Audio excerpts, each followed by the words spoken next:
Well, I mean, I think Jim's exactly right. You haven't actually seen any pressure on the bond market at this point. As we get closer and closer to October 17th, which is the date that I think the media has put as the kind of the debt ceiling deadline, I really think that these talks could even go further than that. I think we could actually, it's not until November 1st that the government will actually run out of cash to fund itself.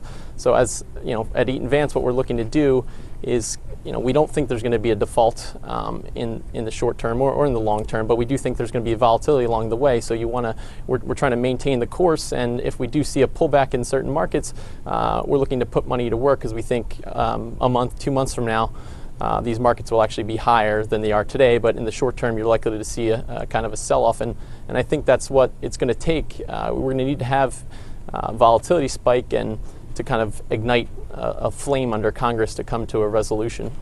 Andrew, just to clarify, where are you putting the money to work? Is that on the shorter end of the curve? Well, I think, as Jim said, so the short end of the curve is actually, where there's the most, stress at this point. So I think you want to actually, if you have money on the short end of the curve, you likely want to move it out a little further onto the curve, so kind of we're talking 5 year points of the curve. Those actually haven't, on the Treasury curve, haven't actually moved at this point. You've actually seen rates a little lower. It's the short end that you've seen the spike from 1 basis point to 19 basis points on the 1-month T-bills. So I would move away from the short end of the curve and move it out the curve a little bit.